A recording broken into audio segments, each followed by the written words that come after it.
Bonjour, bonjour à tous. J'espère que vous allez bien. Ici votre précieux frère Omaric. Soyez le bienvenu sur la chaîne Vie de couple chrétien et ses réalités. Aujourd'hui, j'aimerais partager un sujet qui me tient beaucoup à cœur. J'aimerais vraiment parler à quelqu'un qui a eu vraiment un passé très lourd, quelqu'un qui a eu beaucoup de problèmes dans sa jeunesse. Ça peut être par accident, par viol, par erreur, même pendant que tu connaissais. Parfois tu avais la raison, parfois tu étais encore adolescent, adolescente ou adulte. Donc le passé, ça reste quelque chose qui nous dérange beaucoup. Lorsque surtout on croit le Seigneur, le diable aime beaucoup nous ramener vers cela. Il vient nous ramener toujours vers les archives où quand on veut adorer le Seigneur, une mauvaise pensée revient. Mais toi tu avais fait ceci à l'époque, toi tu avais fait ceci. Et très souvent c'est le travail du diable qu'il fait tout le temps. Et ce qui est désolé malheureusement, même les hommes qui sont mariés, une fois que la femme lui avait parlé d'une histoire dans le passé, avant qu'elle se marie, avant même qu'ils soient ensemble, il lui a confessé un passé, une erreur. Au moins de 18 ans, quelqu'un l'avait violenté, c'était par une force majeure, par accident, par viol, ou soit même par consentement. Mais vu que tu étais peut-être ignorant, et aujourd'hui quand tu as cru, et que tu causes avec ton mari, ton frère, quelquefois il te rappelle le passé, et ça déchire beaucoup le cœur. Vous savez, il est très facile pour nous les hommes de parler de son passé, mais il n'est pas facile pour une femme d'expliquer ce qu'elle a vécu dans son passé.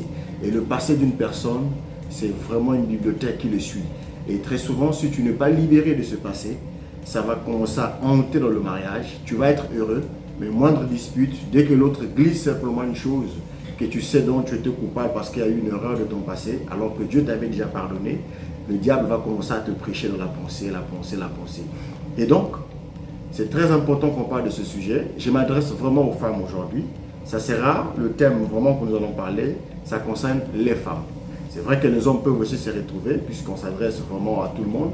Mais dans cette catégorie, je vais me focaliser plus dans la femme parce que vous êtes conscient que l'homme, de sa nature, a été conçu pour aimer plusieurs femmes parce que la polygamie est venue après la chute.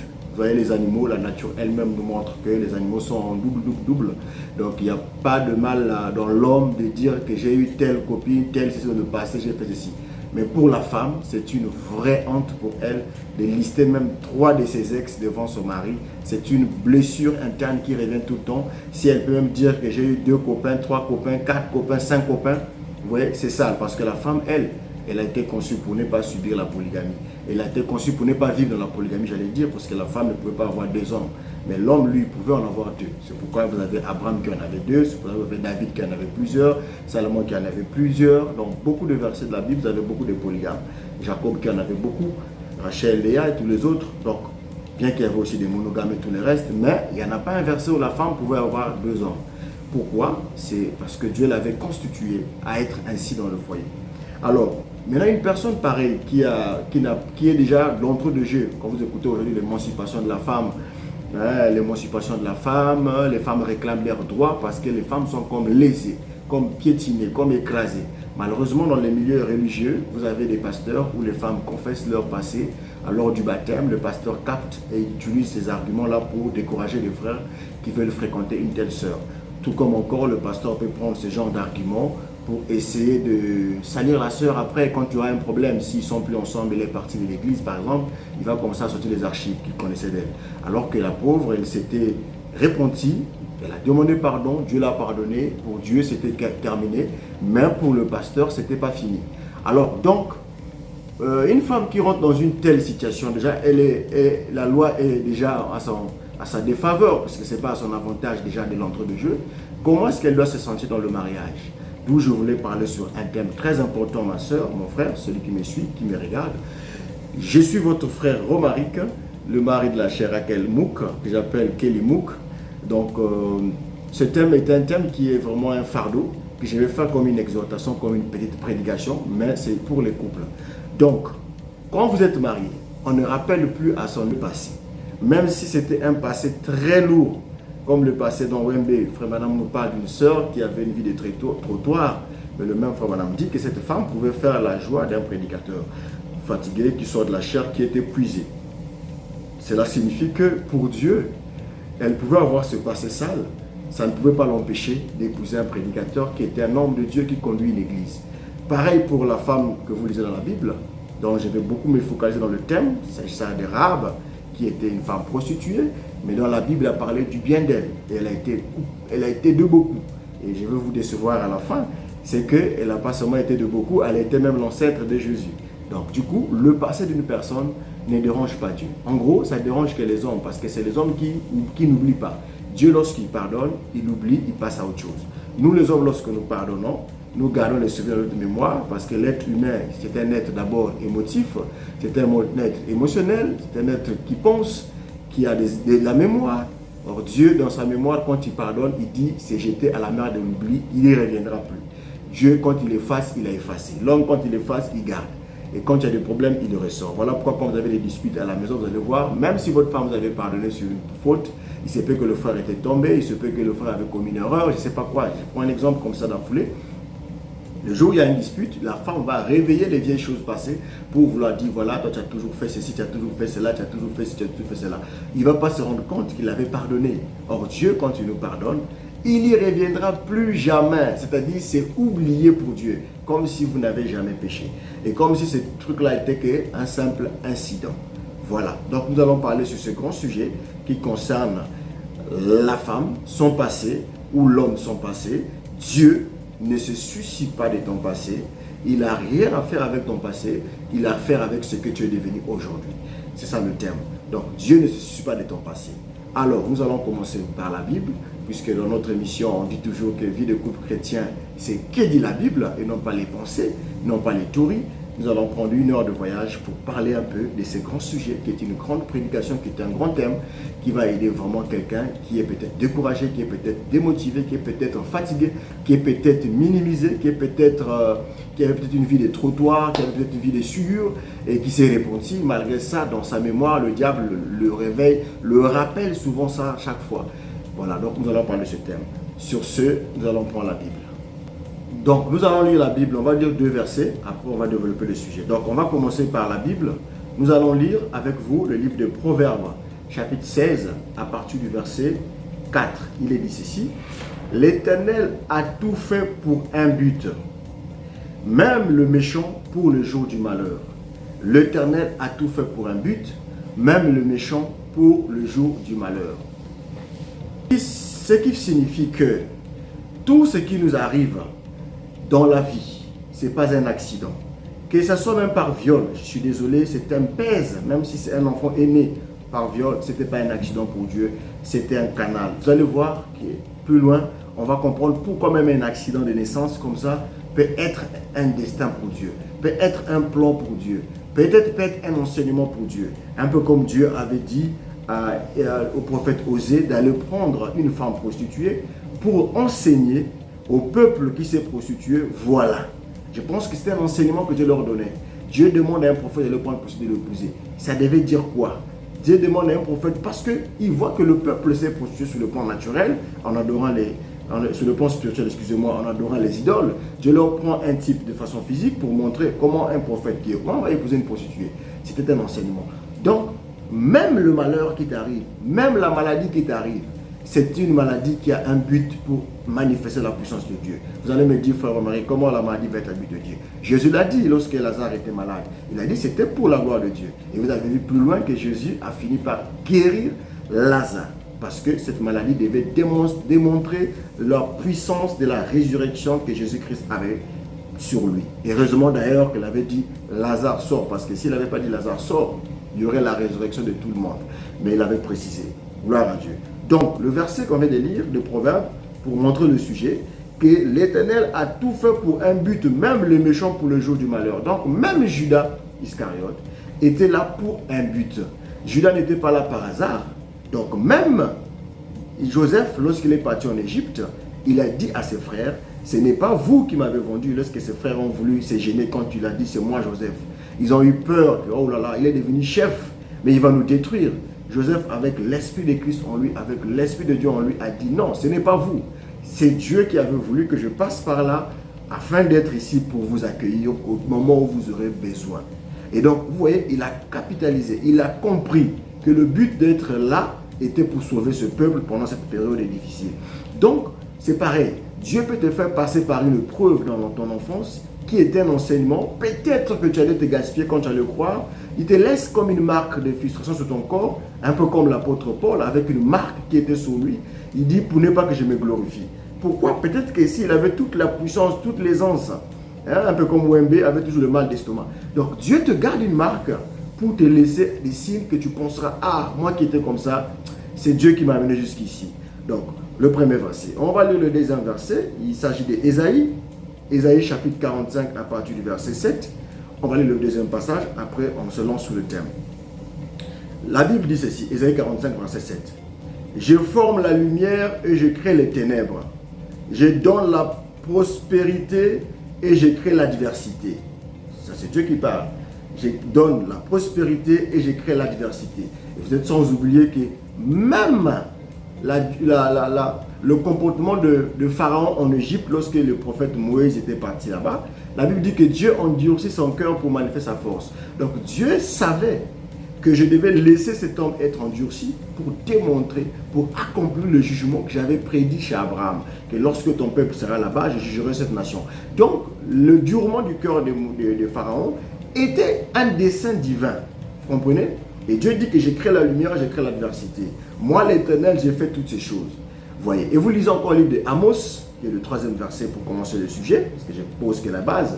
Amos 3 dit que arrive-t-il un malheur, je vais mettre le verset, Amos 3, verset 6, je pense, arrive-t-il un malheur dans une ville sans que l'Éternel n'en soit informé? Donc, Dieu connaît tout ce qui se passe. Si Dieu connaît tout ce qui se passe, et en tant que fils de Dieu, ta vie n'est pas un accident. Si ta vie n'est pas un accident, alors pourquoi tu te suicides de ton passé? Pourquoi tu ne fais que rassasier le passé qui ne reviendra plus? Même le mot passé signifie ça ne reviendra plus. Donc ton passé où tu étais encore vierge, excusez-moi le terme, et que ça a été pris par un païen à l'école, ou par un voyou, par un viol, par une agression, mais tu te mets à penser à ça, pourquoi? Ça ne reviendra plus. Ou ton passé parce que tu étais une femme prostituée, ou bien tu avais trop de copains, ou tu vivais tellement mal, tu enlevais peut-être beaucoup des enfants, peut-être que tu as fait beaucoup de choses qui ont blessé le Seigneur. Et chaque fois que tu veux adorer, le diable, comme c'est un père qui aime rappeler le passé, il viendra te faire rappeler des souvenirs. Non, c'est pas toi qui avais fait ça. Non, c'est pas toi qui avais... Tu penses que Dieu te connaît. Tu penses que Dieu t'écoute. Tu penses que Dieu t'est ceci. Tu penses que toi, tu deviens aussi une chrétienne. Le diable revient avec ce genre de prédication pour hanter l'esprit des jeunes sœurs. Et souvent des sœurs, parfois, qui sont là, qui adorent. Parfois, tu vois, elles pleurent à l'église. Vous pensez que c'est l'onction qui l'a touchée. Elle ne pleure pas par l'onction. Elle pleure par son passé. Elle est dans son passé. Elle n'est pas dans son présent. Et quand tu restes dans le passé, le présent, tu ne le remarques pas. Et beaucoup de couples sont comme ça. Beaucoup de femmes, même mariées. Il est dans un foyer, mais son cœur est dans ses archives. Ah, est-ce que cet homme-là se souvient de ce que je l'avais dit? Est-ce que cet homme-là croit vraiment que je serais une femme vraiment fidèle, avec tout mon archive, mes dossiers, avec ma carte, comment on appelle, mon agenda chargé des dossiers? Non, non, le passé reste le passé. Alors, nous allons commencer le sujet. Alors, ceci c'est un grand enseignement qui concerne, je vais parler des Rahab. Mais avant de parler des Rahab, nous allons parler de Luc chapitre 15 à partir du verset 1 à 7. Il s'agit ici de la maladie de Lazare que le Seigneur avait laissée. Et lorsque Lazare était malade, Jésus, au lieu d'aller voir son ami, le Seigneur va encore plus loin. Vous comprenez? Il va très loin encore, très très loin. Parce qu'il savait que cette maladie-là avait pour un but d'opérer un miracle, qui serait la marque, une marque déposée, que toute la Bible s'ouvre ferme jusqu'à Frère Branham. On n'a pas vu une personne qui est partie au cimetière faire ce que Jésus avait fait. Donc c'était important. Alors, je vais prendre notre passage de l'Écriture pour essayer de valider ceci. Donc le hasard n'existe pas avec Dieu. Tout ce qui nous arrive est pour un but. La femme au puits. Je vais prendre le verset de la femme au puits. On va lire le livre de Jean chapitre 4 à partir du verset 16 jusqu'au verset 29. Je vais sauter les versets parce que je ne vais pas tout lire, sinon ça va me prendre beaucoup de temps. On va rester vraiment focalisé sur la Bible. C'est un enseignement en tout cas. Vraiment, il faut rester jusqu'à la fin si vous voulez vraiment profiter de ce que Dieu a mis dans le cœur de votre frère. Donc, je vais prendre Jean chapitre 4, verset 16. Il est dit ceci. Jésus dit à la femme, va, appelle ton mari et viens ici. La femme répondit, je n'ai point de mari. Jésus lui dit, tu as eu raison de dire, je n'ai point de mari, car tu as eu 5 maris. Et celui qui est maintenant n'est pas ton mari. En cela, tu as dit vrai. En fait, la femme n'a pas voulu mentir le Seigneur qu'elle n'avait pas un mari. Elle savait c'est quoi un mari.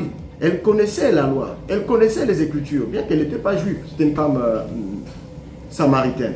Donc les Samaritains, ils connaissaient, parce que ce sont des enfants qui sont issus des Juifs avec quelques Moabites. Donc, elle connaissait l'Écriture de ce qu'on appelle pas un mari.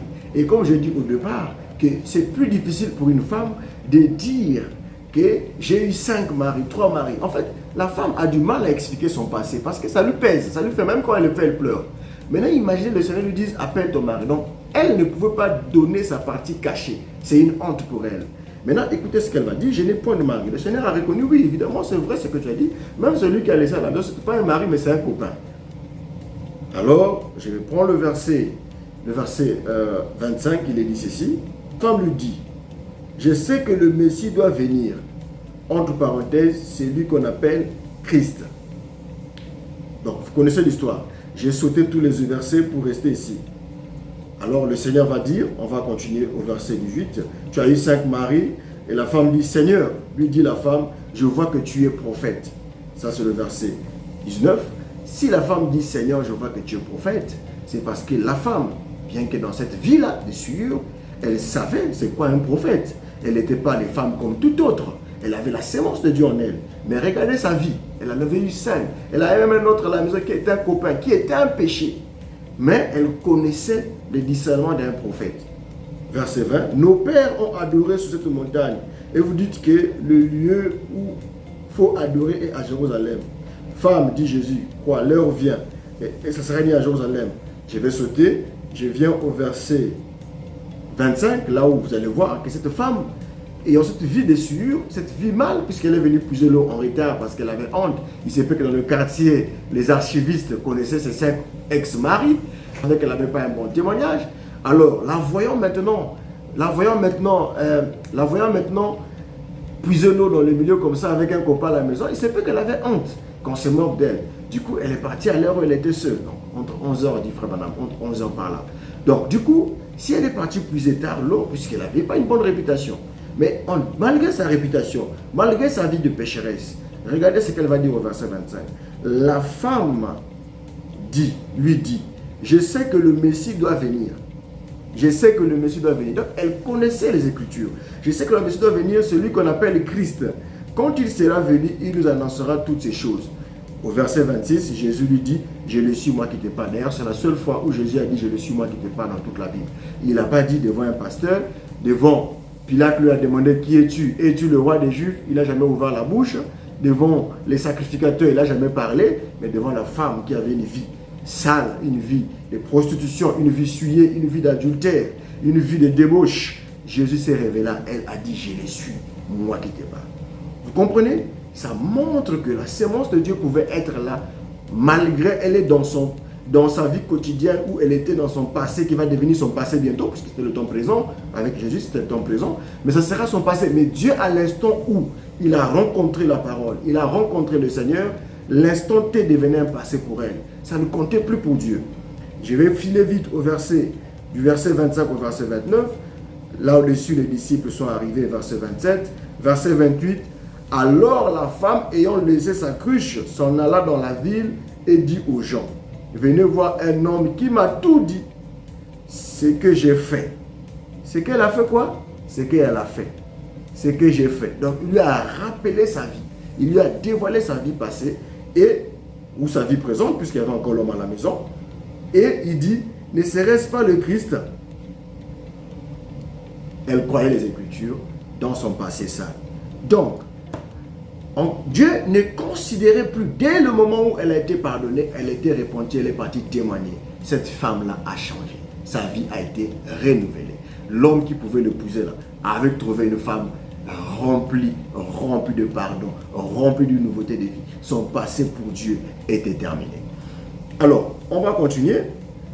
Donc, cette femme, considérée comme une mauvaise femme qui faisait la honte du quartier, était devenue celle qui devait évangéliser les gens pour parler de la venue du Messie qui était arrivé. Chose que les prédicateurs de son époque ne pouvaient pas voir. Elle, une femme qui avait la sémence de Dieu en elle, avec cette vie, elle a cru, elle a reçu la sémence et Dieu l'avait transformée. On va prendre une deuxième femme dans la Bible, puisque je vais prendre après, on va tomber vraiment sur le sujet, puisque là, je suis en train de poser que les bases. Donc, on va prendre une deuxième femme. Luc 7, à partir du verset 36, nous allons voir une deuxième femme. Comment est-ce que Dieu fait pour balayer le passé?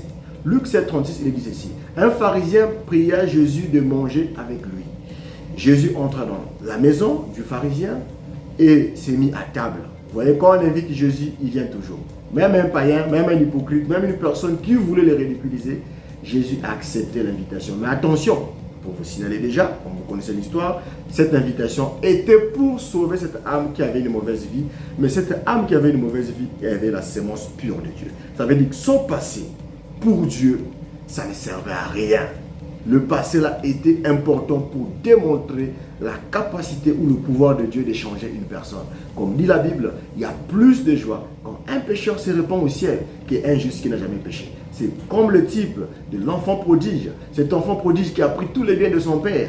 Il ne connaissait pas ce qu'on appelle la gestion d'argent. Il est parti détruire tout là. Il est parti tout dilapider. Et il revient. Et c'est lui encore qu'on fait toi. Et le grand frère qui n'a jamais fait cela s'est fâché. Pourquoi il s'était fâché? Parce que lui, il n'a jamais fait ça. Pourquoi on fait à une personne qui détruit notre héritage et moi, on ne me fait jamais de fête? C'est pareil.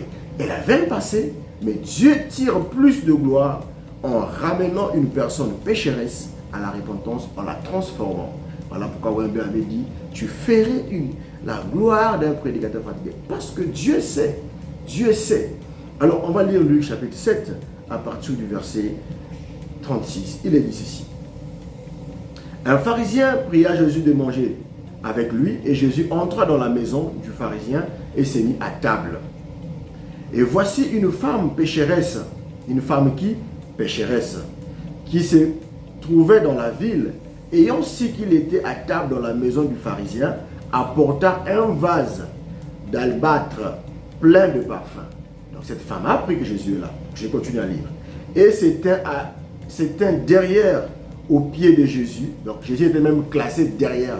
Tout le texte, quand Jésus est venu à la fête, on a donné les meilleures places aux vrais invités. Et lui, Jésus, on l'a mis derrière au fond. Un peu comme les gens moins importants dans les églises. Ceux qui chantent, on les met devant, les pasteurs qui viennent, les enfants du pasteur, les amis du pasteur, ses associés sont devant. Maintenant, vous, le bas peuple, au fond. Et donc, Christ a été placé derrière au fond. Or, Dieu savait que pour élever son fils, pour manifester quelque chose, il devait gagner cette âme pour cette visitation. Alors, elle s'était derrière Jésus, elle pleurait et bientôt, elle lui mouilla les pieds de ses larmes. Puis, les essuya avec ses cheveux, les baisa et le oignit du parfum. Écoutez la réaction des charnels, verset 39. Les pharisiens qui l'avaient invité, voyant cela, dit en lui-même, si cet homme était prophète. Donc lui, il ne croyait même pas que Jésus était prophète. Lui, tout à l'heure, la femme au puits, prostituée. Pharisien, c'est un homme qui avait la loi, la Torah et tout, qui était considéré saint. Ne croyait même pas. Il dit s'il était prophète. Alors que la femme a dit, je vois que tu es prophète. Ici, l'homme qui a la bonne vie n'a pas pu reconnaître la parole de Dieu. Et il dit, cet homme était prophète. Il connaîtrait qui est de quelle espèce cette femme qui le touche. Il se peut même que cette femme avait des clients qui avaient couché avec elle dans la salle. Il se peut que cette femme qui pleurait là avait même des gens qui ont dit, oh master, regarde, mais cette fille-là, moi je suis passé dessus là, j'étais même avec elle avant-hier. Qu'est-ce qu'elle fout sur cette salle? Mais le gars là vraiment, est-ce qu'il est vraiment un prophète? Comment il voit une femme que moi hier j'étais même avec elle? C'était une petite que tout le monde se parlait dans le quartier. Elle était la risée des amis. Hein, comme on dit, Yannicka, donc comme une femme que tout le monde est passé quoi. Donc c'était la risée dans la salle. Imaginez la scène. Mais suivez la suite. C'est ça que j'aime Dieu. Dieu ne fait rien au hasard. Il dit même le méchant a été fait pour accomplir le jour que Dieu a besoin. On continue. Quelle est cette femme qui le touche? Il connaîtrait que c'est une pécheresse. En d'autres termes, elle était païenne, elle a une vie sale, elle est essuyée, elle a enlevé beaucoup de grossesses, elle en a curité plein. Elle a fait tout ce qu'on pouvait faire, Yannicka, comme on dit. Elle a fait tout ce qui est débauche et souillure. Mais écoutez la suite. Jésus prit la parole et lui dit, Simon, mais attends Simon, j'ai quelque chose à te dire. Maître, parle. Maître, parle, répondit-il. Jésus prend une parabole, parce que notre Seigneur parle toujours par des énigmes pour confondre les hommes de ce monde. C'est ça la beauté de Dieu. Il prend un homme qui était un voyou, un soulard, un impudique, alcoolique. Il le change, il le convertit, il le transforme et fait de lui un grand prédicateur. Ça étonne le diable. Fait de lui un grand chrétien. Fait de lui une femme d'un homme de Dieu puissant, avec un puissant ministère. Ça, c'est ça qui étonne le diable. Waouh! Et vous allez voir à la fin que quand Dieu a pris Rahab, je vous annonce déjà, cette femme qui se paraissait une pute même, une mauvaise vie. Mais Dieu l'a tellement honorée jusqu'à faire d'elle dans la racine généalogique de notre Seigneur. Ça, c'est notre Dieu qui est capable de changer. Alors, écoutez, Jésus leur prend une parabole et dit, Luc 7, verset 40. Simon, j'ai quelque chose à te dire. Maître, parle, répondit-il. Notre Seigneur va donner à Simon une leçon devant tous les pharisiens qui pensaient que Jésus n'était pas prophète pour discerner la pensée de cette femme. Il leur donne une leçon qu'on appelle digne d'un maître. Un créancier avait deux débiteurs. L'un devait 500 deniers et l'autre devait 50 deniers. Comme il n'avait pas de quoi payer, il leur remit à tous les deux leurs dettes. Lequel l'aimera le plus? Est-ce que c'est celui qui devait 500 deniers ou celui qui devait seulement 50? Simon répondit, c'est lui, je pense, auquel il a plus remis. Donc le gars qui devait 500. Jésus va répondre à Simon. Jésus lui dit, tu as bien jugé. Vous comprenez? Là, il démontre que le salut, la question du salut, la question de qui ira au ciel, qui ira en enfer, ne dépend du pasteur Intel, ne dépend du prophète Branham, ne dépend de l'église X tabernacle, ne dépend de tel prophète, de tel qui. Ça ne dépend ni des personnes. La Bible dit, quiconque croit en Christ est sauvé. Dieu a tant aimé le monde, il a donné. C'est un don gratuit. Et le don gratuit est dans cette parabole. Dieu a dit, les deux, bien qu'ils n'avaient pas le même type de dette, la même quantité ou la même somme d'argent, mais les deux bénéficiaient de la même grâce. Donc, toi qui as cru sans passer dans le monde, tu es né dans la parole, Dieu soit loué. Mais lui qui a eu des archives sales dans le monde, que Dieu a transformé, c'est lui-là. Simon a même répondu lui-même, il aura plus de joie. Il l'aimera plus. Donc, une personne que le Seigneur a lavé, ma soeur, dans sa vie passée, l'a transformée, l'a convertie, a fait d'elle une épouse digne de son nom, d'un ministre, d'un frère, d'un chrétien qui craint Dieu, qui aime le Seigneur. C'est toi qui aimeras plus. Et très souvent, ces gens-là aiment beaucoup le Seigneur. Voilà pourquoi dans beaucoup de campagnes de Wembe, ce sont des païens qui avaient la guérison. Mais les religieux ne guérissaient pas.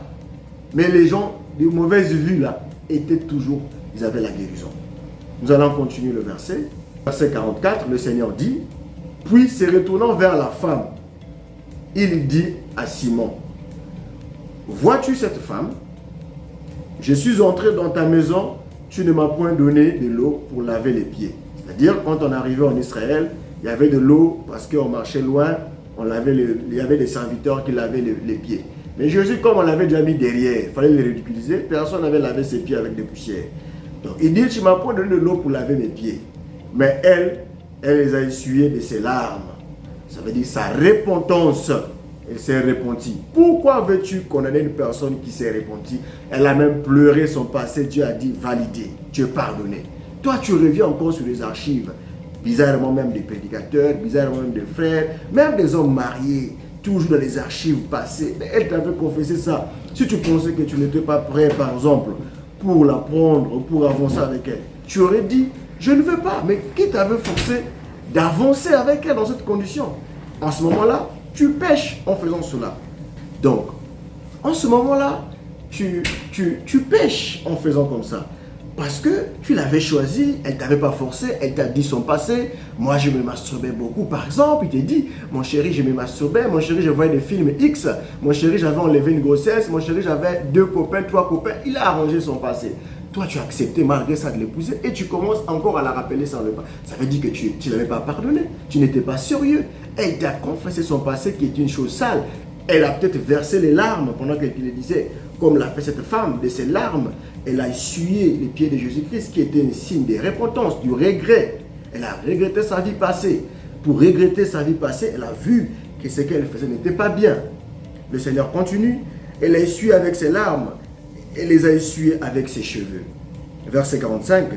Tu ne m'as point donné le baiser, mais elle, depuis que je suis rentré, elle n'a point cessé de me baiser les pieds. Verset 46. Tu n'as point versé l'huile sur ma tête. Ce sont des choses d'honneur qu'on faisait aux invités d'honneur.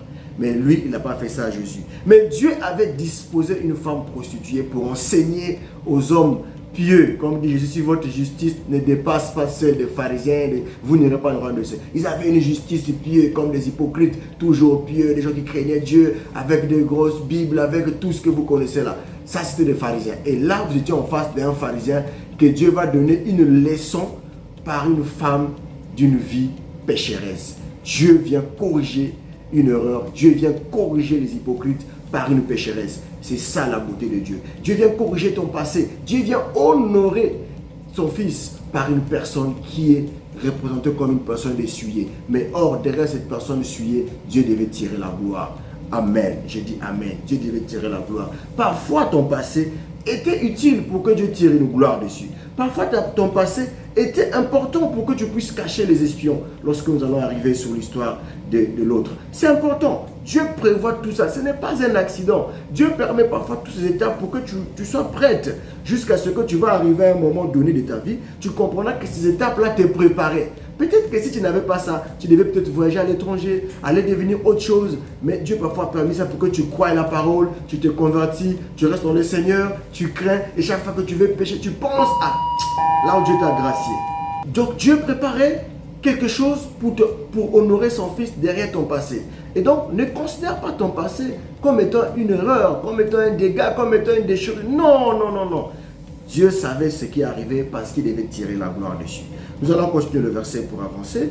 Le verset 47, Jésus dit, c'est pourquoi, je te le dis, ces nombreux péchés ont été pardonnés. Car il a beaucoup aimé, mais celui qui en donne peu, aime peu. Ceux qui étaient à table avec lui se mirent à dire eux-mêmes, qui est celui qui pardonne les péchés? Voilà l'enseignement. Ceux qui étaient à table. Jésus dit à la femme, ta foi t'a sauvé, va en paix. En d'autres termes, ta foi t'a guéri, ta foi t'a libéré, tu avais une foi en Dieu, vois, tes péchés te sont pardonnés. Jésus dit, va en paix. Cette femme était pardonnée, elle était pure, même si elle s'est croisée à la sortie avec le gars qui a couché avec elle avant qu'elle rentre là. Elle était pure aux yeux de Dieu. Le passé ne comptait plus pour Dieu, c'était fini. Dieu avait considéré que le prix avait été payé. Sa foi a accompli ce qu'elle avait fait comme acte a été d'une œuvre chirurgicale en confondant les démons, les sages et les théologiens. Ils ont été humiliés. C'était une leçon. Donc, le passé de cette femme a été honoré par ces grands témoignages. Si cette femme pour ce n'était pas là, Jésus serait humilié dans la salle. Jésus devait sortir, humilié, se moquant de lui. Mais je pense que quand il était sorti, Jésus avait les épaules hautes. Oui, tu as voulu m'humilier, mais je t'ai montré que je connaissais ce que cette femme faisait dans le passé. J'ai le discernement. Quand Jésus a dévoilé sa vie et qu'il a pardonné ses péchés, là, Simon a compris qui pouvait savoir ce que j'ai dit dans mon cœur, si ce n'est que Dieu lui-même. Mais vous avez lu la suite du verset, en aucun cas, Simon s'était repenti, parce que la sémence n'y était pas. Mais cette pécheresse que vous avez jugée, cette femme qui a eu un passé lourd que vous négligez, elle avait la sémence. Parce qu'elle a la foi en Dieu, elle a cru dans les promesses, elle adore le Seigneur, elle aime le Seigneur et Dieu l'a pardonné. Et son passé était jeté dans la mer des oubliettes. Nous allons avancer. Nous allons lire le livre d'Ésaïe. Ésaïe chapitre 43 à partir du verset 25. Dit ceci. C'est moi qui efface tes transgressions. Amen. Pour l'amour de moi. Dieu efface les transgressions pour l'amour de moi. Donc l'amour que vous avez envers lui. Et je ne me souviendrai plus de tes péchés. Je ne me souviendrai plus de tes péchés. Une personne qui s'est repentie pour l'amour de Dieu, qui a demandé pardon, Dieu dit lui-même ne se souviendra plus. Et toi qui es-tu? Pasteur sous-marin, frère sous-marin, sœur sous-marin, qui rappelle les archives de la sœur. Même si vous étiez dans la même école avec elle, même si le jour où vous étiez rentré dans le même hôtel avec lui, et qu'il avait péché, et qu'il s'est repenti, qui es-tu pour rappeler son passé? Dieu lui-même dit que moi, je ne me souviens plus. Toi, pourquoi tu te souviens de ça? Fais un vide. C'est ça le rôle du diable. Le diable, c'est celui qui nous rappelle les fautes, comme le diable l'a fait. Il est parti voir. Il dit non, Job t'aime parce que tu lui as donné l'argent. Si tu l'enlèves ça, oh regarde, c'est ça l'accusateur. La Bible dit que notre accusateur, le diable, rôde comme un lion. C'est lui qui cherche qui va dévorer. C'est lui qui cherche nos failles. Toi, un frère, tu ne peux pas être là dans les archives. Les archives, c'est pas bien. Quand Dieu a pardonné, il a oublié, il a effacé. Alors, Dieu ne se souvient plus de son passé. Dès que Dieu a pardonné, le pardon est validé. Et la Bible nous confirme la même chose. Dans le même livre d'Ésaïe, chapitre 1 verset 18, le Seigneur confirme encore à quel point, dès que Dieu pardonne pour lui, et il n'y a pas un péché plus grand pour lui. Peu importe la taille de ton passé, pour Dieu, ça ne compte pas. Nous allons lire Ésaïe chapitre 1 verset 18. Il est dit ceci. Venez et plaidons, dit l'Éternel, si vos péchés sont comme la cramoisie, ils deviendront blancs comme la neige. Amen. J'ai dit Amen. Ceux qui sont en Europe, vous connaissez la neige comme elle est-elle blanche. Il n'y a pas une tache noire. Et Dieu dit que si tes péchés sont noirs, ça deviendra blanc comme la neige. Et qui a lavé nos péchés? C'est le sang de Jésus-Christ. Qui a purifié nos péchés? C'est le sang de l'agneau. Ce n'est pas le sang d'un pasteur. Ce n'est pas le sang d'un prophète. C'est Jésus-Christ qui a payé le prix gratuitement. Voilà pourquoi il a dit, lequel de deux va l'aimer plus? C'est celui qu'on a remis. Simon lui-même a donné la réponse à l'équation. C'est celui qu'on a remis plus. Donc, celle qui a fait plus de péchés s'attachera encore plus au Seigneur parce qu'elle connaît d'où elle vient. Elle comprend ce qu'est la grâce. Elle comprend ce qu'est le pardon. Le verset dit, elles seront blanches comme la neige. Et s'ils sont rouges comme la pourpre, ils deviendront comme la laine. Donc Dieu, rien n'est impossible à Dieu. Notre Dieu est capable de transformer une prostituée en une vraie dame, d'un mari, d'une femme, qui sera même l'épouse d'un pasteur, qui sera l'épouse d'un ministre, d'un président, d'un grand homme. Dieu est capable de le faire. De la même manière qu'il a pris des pécheurs, il les a rendus des pécheurs d'âme.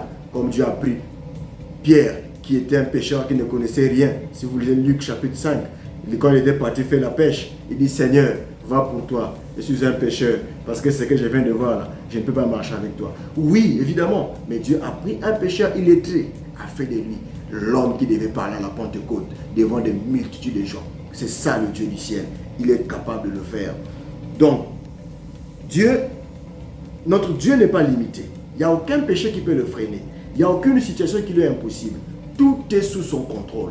Peu importe la taille du problème, Dieu a la solution. Peu importe la gravité, même si tu avais tué un enfant, je vais plus loin.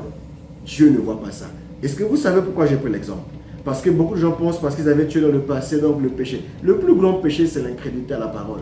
Ce n'est pas parce que tu as tué. Ce n'est pas parce que tu n'as pas volé. Ce n'est pas parce que tu avais menti. Regardez, Abraham, Dieu lui demande pour montrer que tu m'aimes. Prends ton fils, va tuer ton fils. Abraham arrive sur la montagne, il prend la main, il veut tuer l'enfant. Dieu dit, arrête, je sais maintenant que tu m'aimes. Vous avez compris le verset? À quel moment on sait que tu aimes Dieu? C'est quand tu es prêt à lui donner quelque chose de plus précieux. Mais quand tu lui prends la chose la plus précieuse qui est ta vie, tu lui donnes. Comment est-ce que tu ne peux pas aimer Dieu? Si je renverse le même verset, quand vous lisez le livre de Jean 3,16, qu'est-ce qu'il est dit? Car Dieu a tellement aimé le monde, il a donné son fils. Tu vois, Abraham n'a pas refusé, il a donné. Dieu a dit que tu m'aimes. Dieu aussi, pour prouver qu'il nous aime, il a pris son fils unique, il a donné. Donc, le signe de l'amour de Dieu envers nous, c'est quoi? C'est donner son fils. Abraham, le signe de l'amour que tu avais pour Dieu, c'est quoi? C'est donner Isaac. Or, Isaac était le type de Christ, parce qu'il avait le bois sur lui, qui était la croix. Oh, malin, c'est un très, très bon type.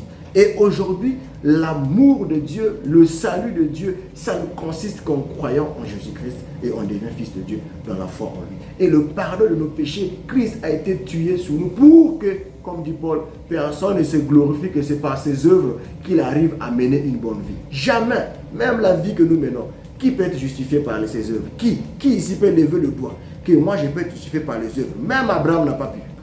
Abraham a menti que Sarah était sa sœur. À quel moment il peut être justifié par les œuvres? D'ailleurs, même quand on dit qu'Abraham a été justifié parce qu'il n'a pas refusé Isaac, mais est-ce que vous savez que la Bible dit tu ne tueras point? Comment est-ce qu'Abraham peut être justifié en voulant tuer son fils? Là où la Bible dit que tu ne tueras point, lui il voulait tuer son fils et c'est l'acte de vouloir tuer qui le rend juste. Réfléchissez, vous comprenez que ce n'est pas ça la justice. La justice, c'est l'amour de Christ envers nous. C'est la mort de Christ à la croix qui nous a rendus justes devant Dieu. Dieu ne nous regarde plus, il regarde son Fils qui a payé le prix. Alors, donc on va avancer pour courir, pour commencer cette dernière partie, pour aller vers la fin. Alors, je vais parler de Rahab. Rahab, une femme prostituée qui a gardé les espions, une femme païenne, cananéenne. Elle n'était même pas juive. Beaucoup de théoriciens voulaient dire elle était juive, elle avait ceci, Non, elle n'était pas juive, elle était une femme païenne. Elle était une femme païenne. Alors, pour ne pas trop perdre du temps, parce qu'il y a beaucoup à lire sur elle, je vais vous donner de lire le livre de Josué, chapitre 2, à partir du verset 1 à 25. Vous allez comprendre l'histoire de Rahab.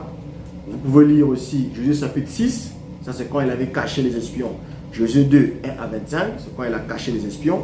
Josué 6, à partir du verset 1 à 27, c'est quand elle a été récompensée de ses œuvres.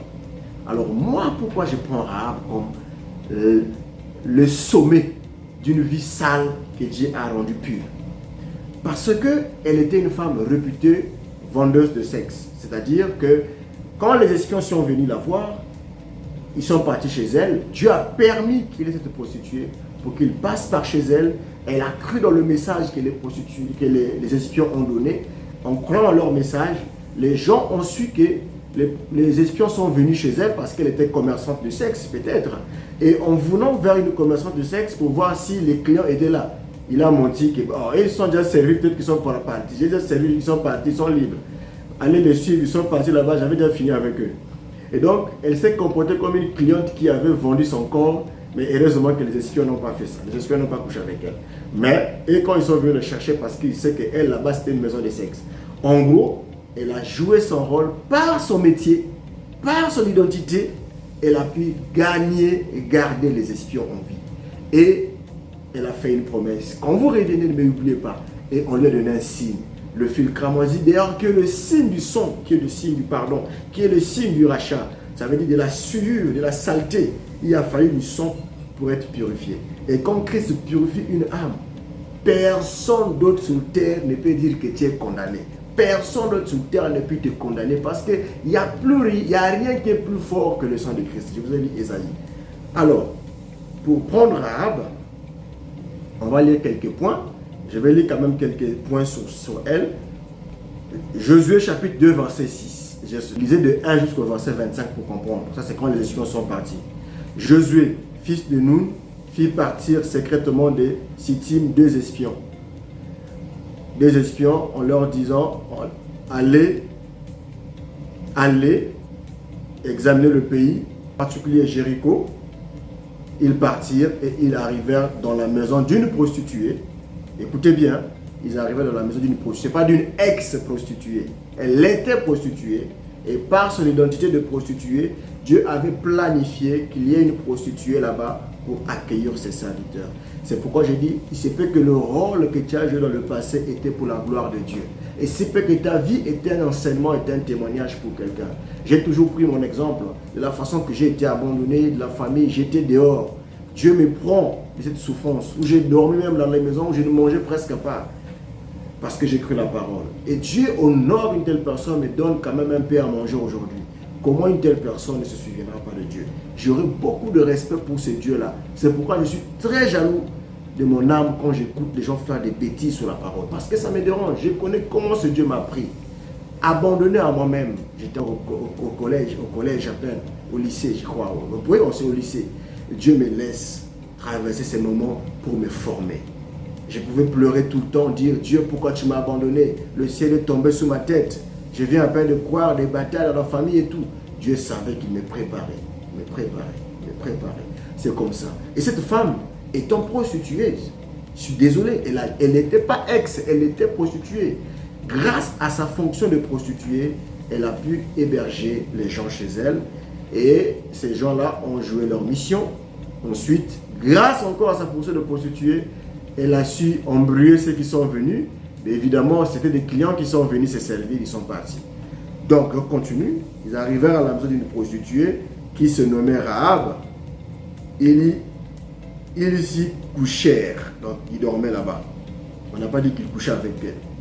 On dit au roi de Jéricho, voici les hommes d'entre les enfants d'Israël sont arrivés ici cette nuit pour explorer le pays. Le roi de Jéricho envoya dire à Rahab, donc cette prostituée, fais sortir les hommes qui sont venus chez toi, qui sont entrés dans ta maison, car c'est pour explorer tout le pays qu'ils sont venus. La femme prit les deux hommes et les cacha. Et il dit, il est vrai que ces hommes sont arrivés chez moi, donc elle n'a pas refusé, mais je ne savais pas d'où ils étaient. Et comme la porte a dû se fermer de nuit, ces hommes sont sortis, j'ignore où ils sont allés. Hâtez-vous de les poursuivre et vous les atteindrez.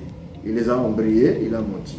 Et si vous lisez Hébreux chapitre 11, à partir du verset 31, je ne vais pas le lire, c'est long, la Bible dit, l'acte qu'elle vient de faire l'a rendu juste par ses œuvres. Un mensonge l'a justifié. C'est là où je dis, si un mensonge te rend pur, alors où est la justice? Où est la loi? Vous comprenez? Voilà la limite de la loi. Abraham a été justifié parce qu'il a voulu tuer l'enfant, alors la Bible dit tu ne tueras pas. Rahab, par la foi, a été justifié parce qu'elle avait menti en cachant les espions. On va appeler quoi? La grâce ou la loi. Alors que la Bible dit qu'aucun menteur n'ira au ciel. Tu ne mentiras point. D'où, je vous dis, les limites de la loi. C'est la grâce qui l'a sauvé. C'est le sang de Christ. Nous avons la rédemption par son sang. Pas par nos mérites, ni par nos œuvres. Afin que personne ne se glorifie. C'est ce que Paul dit. Alors, elle a sauvé les gens. On va pousser maintenant vite au verset chapitre 6. Jéricho était entouré, barbelé. Vous lisez toute la Bible, vous allez voir, on n'a jamais touché la maison de Rahab. Au verset 27, vous allez voir, c'est là où on parle d'elle. Quand ils ont brûlé Jéricho, ils ont fait tout. Verset 25. Josué laissa la vie à Rahab. Donc je suis à Josué 6, verset 25. Josué laissa la vie à Rahab, la prostituée. On n'a pas dit l'ex-prostituée, mais la prostituée, dans son identité, à la maison de son père et tout ce qui lui appartenait. Elle habitait au milieu d'Israël jusqu'à ce jour, parce qu'elle avait caché les messagers que Josué avait envoyés pour explorer Jéricho. Elle cachait des gens et on avait récompensé. Pourquoi j'ai pris ce verset? C'est pour vous dire que Rahab, dont on parle là, qui avait une mauvaise vie, qui était une prostituée, qui était une femme de ceci, Dieu l'avait gardée pour être l'ancêtre de Jésus. Pour aller très vite, nous allons lire les livres de Ruth. Ruth chapitre, on va lire Ruth chapitre 4, versets 13 à 17. C'est-à-dire Ruth, donc Rahab s'est mariée avec Salmon. Salmon avait mis au monde un enfant qu'on appelait Boaz. Et Boaz, connaissait l'histoire, s'est marié avec Ruth. Et Ruth a mis au monde ce qu'on appelle Obed. Obed a mis au monde Isaïe. Isaïe a mis au monde David.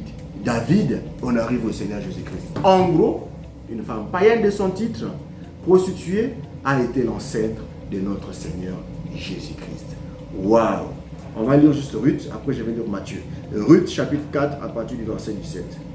Donc si vous lisez Ruth, vous allez voir Ruth chapitre 4 à partir du verset 13. On parle de leur mariage. Boaz prit Ruth qui devint sa femme. Il alla vers elle. L'Éternel permit à Ruth de concevoir. Pourquoi? Parce que Ruth ne pouvait pas d'abord concevoir dans son premier mariage. Elle était là-bas, elle n'était pas au monde. Mais Dieu a permis ici parce que Dieu savait. Si elle avait mis au monde, là, même sa stérilité là-bas, son manque d'enfants là-bas était un plan de Dieu pour que le mari meure, afin que Boaz, qui devait découler de la généalogie, qui dont Rahab devait être l'ancêtre, puisse épouser cette femme. Parce que si Ruth avait déjà un enfant, et Boaz n'allait plus l'épouser parce qu'il a épousé parce qu'il n'avait pas eu d'enfant par descendance. Il fallait susciter une descendance à son frère qui était mort, qui n'avait pas laissé d'enfant. Vous voyez le plan de Dieu? Donc même le mal, même ta stérilité, qu'est-ce que Dieu veut démontrer derrière ta stérilité? Il se peut qu'il y a un plan derrière. Cherche à connaître la face de Dieu. C'est pourquoi j'aime beaucoup Ruth. Elle a cru en Naomi et elle est partie et elle a cru et Dieu a honoré sa foi. une femme moabite encore, une païenne. Dieu a fait d'elle notre ancêtre. Voilà pourquoi quand on dit nous les païens, non, nous importons les païens. Dieu nous a ramassés. Il a ramassé depuis la prostituée là-bas. Il a pris notre père Abraham dans le pays de Hur. Il a pris la prostituée cananéenne Rahab. Il est venu prendre encore Ruth, la Moabite. Et il vient au genre. Dieu est capable de prendre une païenne et la transformer, de faire de l'ancêtre de la lignée de Jésus. C'est ça le Dieu du ciel. Alors on va aller au verset 17. Il est dit ceci.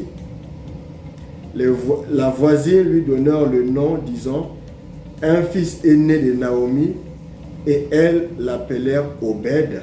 Ce fut le père d'Isaïe, père de David. Et on va aller dans Matthieu chapitre 1, à partir du verset 5. Dans Matthieu chapitre 1, verset 5, vous allez voir la généalogie du Seigneur Jésus-Christ. Il est dit ceci. Salmon engendra Boaz. Salmon, c'est le mari de l'autre là, de Rahab, la prostituée. Donc, Salmon, qui est le mari de Rahab, engendra Boaz. De Rahab, donc il a bien précisé Boaz de Rahab. Boaz engendra Obed de Ruth. Donc, Ruth était la femme de Boaz, grâce à sa détermination pour suivre Naomi. Et Obed engendra Isaïe. Et Isaïe engendra David, le roi David engendra Salomon, et ainsi de suite. Et si vous allez jusqu'au bas, vous allez tomber. Jacob engendra Joseph, le l'époux de Marie, lequel est né Jésus qui est appelé Christ. Donc même Jésus, au verset 16, de Matthieu 1, verset 16, vient de cette descendance-là. Dieu a pris une prostituée, l'a honorée, l'a pardonnée, l'a lavée et a fait d'elle une personne que toute l'histoire de la Bible en parlera. Voilà ce que j'allais parler. Peu importe ton passé, Dieu ne se soucie pas de ton passé. Ton passé ne peut pas être plus grand que Dieu. Ton passé ne peut pas être un frein pour Dieu de manifester sa gloire. Dieu est capable de récupérer ce qu'on appelle le vase, les vases les plus vils, et d'en faire une vase d'honneur. Et la vase Rahab est devenue une vase d'honneur. Toi aussi, Dieu peut te prendre des vases inutiles, il te lave, il te place et tu deviens un vase d'honneur. Tu deviens une lampe qu'on a mise sur une montagne que tout le monde veut voir. Waouh! Tu deviens le sel qui commence à donner le goût à la terre. C'est très très important. Ne te décourage pas. Peu importe ce qu'a été ton péché, peu importe ce qui a été ton passé. Dieu n'est pas limité. Dieu n'est pas un homme impuissant. Dieu n'est pas un homme faible. Dieu est un homme capable de changer les situations les plus difficiles. Il l'a fait. Qu'est-ce qui va lui manquer? Ce n'est pas ton passé. Ton passé pour Dieu, c'est déjà passé. Il a déjà payé le prix à la croix. Nous sommes sauvés par une grâce imméritée. Je vous ai pris l'exemple des paraboles que Christ a donné à Simon. Les deux, ils avaient tous des dettes, mais on les a graciés. Ils ne s'étaient pas mérités. C'est comme la parabole de la brebis égarée. Jésus a dit qu'il y a plus de joie pour cette seule brebis, alors que les 99 étaient là. Donc pour une personne qui est pécheresse, qui s'est convertie, ça dépasse 99. Donc peu importe ton passé, Dieu a peut-être utilisé ce passé pour enseigner à une amie dans le quartier que celle-là a changé. Ah, remarquez là que je voyais là, ou un tel que je voyais, il est devenu chrétien. Waouh! Vous voyez, ça m'a touché. Et moi d'ailleurs, j'ai cru. Grâce à un frère qui était militaire, qui était bien avec moi, que je voyais comment il avait changé. Il ne cherchait plus les femmes, il était devenu sérieux, il priait. Sa vie m'avait impacté. Sa vie m'avait enseigné. Sa vie devenait plus. Alors que j'écoutais beaucoup de débats à l'école avec des frères, des messages, des pentecôtistes, mais ils n'arrivaient pas à me convaincre que j'étais catholique. Mais quand je vis la vie de ce frère transformée, une vie transformée a été un déclic pour moi. Une vie changée a été un waouh. Un waouh. Donc Dieu est capable de le faire. Donc on va aller pour finir. Lorsque nous lisons le livre de Jacques chapitre 2 à partir du verset 24 à verset 26, lorsqu'on parle de Rahab, nous allons le lire rapidement. Que dit Jacques sur Rahab? Jacques chapitre 2 à partir du verset 24 au verset 26. Il est dit ceci.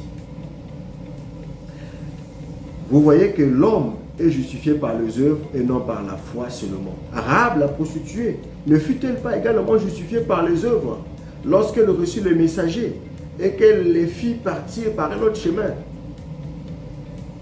Ici, on parle d'elle. Elle fut justifiée par son acte de foi.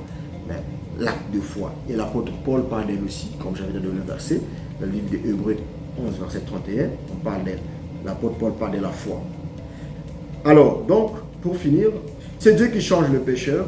Ce n'est pas un pasteur, ce n'est pas un prédicateur, ce n'est même pas moi, ce n'est même pas un enseignement qui change. C'est Dieu qui doit toucher le cœur qui change. Comme il a dit, je remplacerai votre cœur de pierre, je mettrai le cœur de chair. C'est Dieu qui a la capacité de changer un cœur. Tu peux pourtant parler matin, midi, soir. Si ta femme ne veut pas changer, elle ne changera pas. Tu peux pourtant crier matin, midi, soir sur un comportement d'un enfant. Si tu ne pries pas que Dieu ne décide pas de la chose, il ne changera pas. Combien de voleurs on a attrapé, on a mis en prison, on a frappé, on a chicoté, à peine là, il vole encore. Vous voyez, c'est Dieu qui doit changer. Il faut que tu rencontres ce Dieu-là. Et ce Dieu-là, il est réel.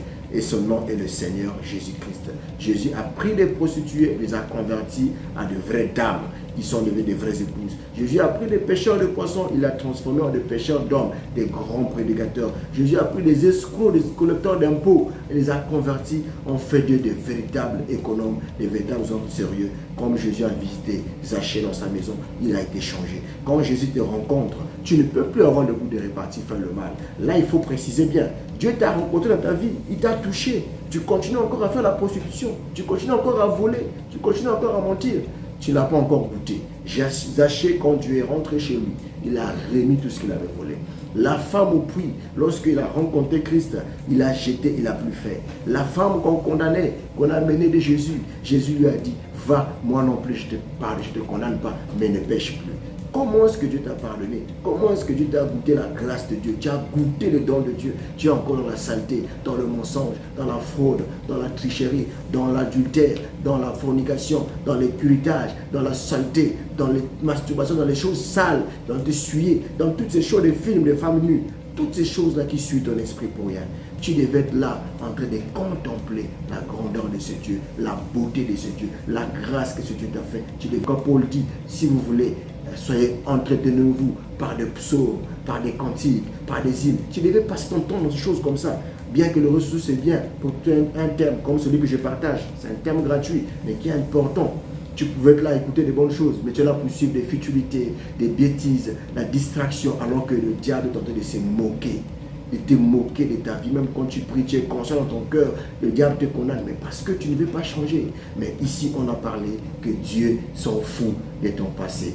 Peu importe ce que tu as fait, Dieu peut encore t'utiliser, te transformer, faire de toi une vase d'honneur pour honorer, pour parler de la parole, pour témoigner de ce que Jésus est capable de faire. Tu es une vase. Sois une vase d'honneur pour ton mari, sois une vase d'honneur pour ta femme, sois une vase de fierté pour l'église, pour le pasteur, pour la famille, pour ton travail, même au boulot, le vol, les choses sales. Il faut qu'on sente la différence que oui, je suis en face d'un chrétien, un homme droit, un homme honnête.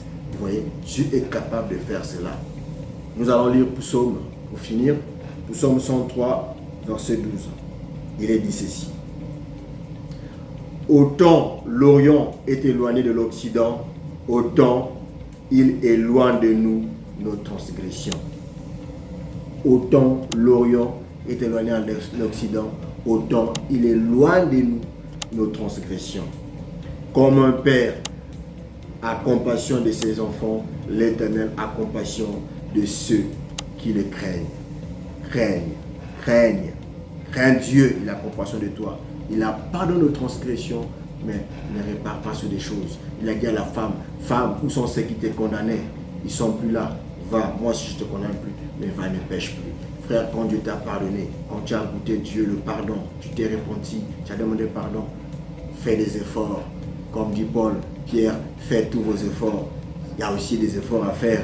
Fais les efforts. Comme dit Pierre, de joindre à votre foi la piété sans des efforts. L'apôtre Paul dit même, je traite durement mon corps. La discipline est importante. S'il n'y a pas la discipline, mais quoi? Paul dit, je traite durement mon corps pour ne pas être rejeté après avoir prêché aux autres. C'est important de traiter durement son corps. Ça fait du mal, c'est vrai. Mais bats-toi, tu vas arriver. Et on va prendre 1 Jean 1, verset 9. Il dit ceci. Si nous confessons nos péchés, il est fidèle et juste pour nous les pardonner.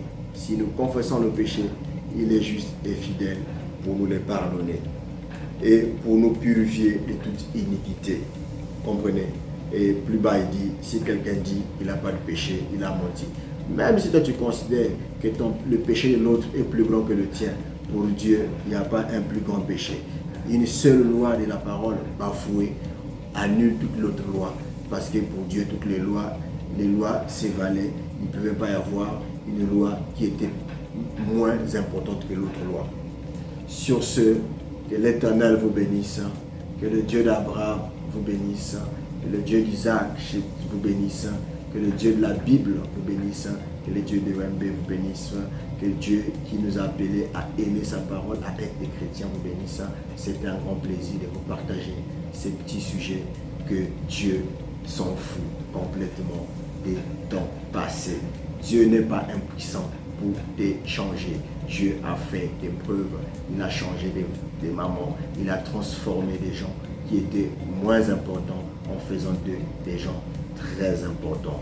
Rahab est là, notre ancêtre, l'ancêtre de Jésus, et rentre dans l'histoire. Et plus loin, Jésus dit encore que cette femme, partout où on parlera de ceci, on parlera d'elle. Il y a des femmes que le Seigneur a pardonnées. Il y a des femmes qui ont été graciées, que Dieu a dit. Et Jésus a dit, va et ne pêche plus. Jésus a dit que le Père ne met rien, personne dehors, c'est lui qui vient à lui. Alors, rends ton passé, jette dans la mer de l'oubli, comme Dieu a fait pour tes péchés. Quand Dieu t'a pardonné, il avait pardonné pour le bon. Toi aussi, quand tu marches, prends ta conscience, dis-toi que Dieu est mort à la croix pour moi. Je ne suis pas sauvé par mes mérites, par mes efforts. Je suis sauvé au moyen de la foi en Jésus-Christ. Alors tout mon passé, Seigneur, je te l'ai donné, je te l'ai confessé, je l'ai jeté. J'ai pris tout ce que j'ai fait de mal, je l'ai oublié, je n'y retournerai plus. Et tu fais des efforts, comme a dit Paul, tu as des efforts aussi à faire, tu dois prier, gêner. Et tu dois t'entretenir par des psaumes et des prières. Parce que le diable, comme dit la Bible, lorsqu'on chasse un mauvais esprit, il va prendre les autres pour venir tenter de reconquérir les terrains. Le diable va vouloir essayer toujours pour vouloir voir est-ce qu'il peut trouver des failles pour revenir encore. C'est comme ça que je donne conseil à ceux qui souffrent avec les masturbations. Il faut décider, si tu le faisais tous les jours, tu peux dire je vais faire une lutte contre moi-même. Je vais faire seulement une fois, maintenant un jour sur deux. Après, ça sera la fin. Tu ne le feras plus et ça sera comme un jeu d'enfant. Tu ne feras aucun effort et tous tes esprits-là seront vaincus et au final, tu seras gagnant. Donc, fais pour des petits objectifs. Si j'avais un défaut comme ça, je vais lutter pour réduire. Comme une personne qui fume la cigarette, s'il fume 5 bâtons par jour, tu réduis maintenant 2 bâtons jusqu'à ce que tu vas arriver à 1, jusqu'à ce que tu vas arriver à 0. Sur ce, que Dieu vous bénisse. C'était un grand plaisir de vous parler de ce petit sujet qui me tenait à cœur. Dieu s'en fout de ton passé, Dieu regarde ton présent et Dieu regarde le futur. Et Dieu te bénisse. Un grand shalom. Abonnez-vous à la chaîne, partagez, commentez et n'hésitez pas de nous suggérer des thèmes pour vous partager encore ce moment. Vie de couple chrétien, c'est réalité. Cette chaîne que nous aimons beaucoup, que vous aimez tant, a totalisé ses 21 000 abonnés en 12 mois. C'était une fierté, c'était une joie, c'était une grâce. Que le Seigneur Jésus-Christ vous bénisse. Shalom.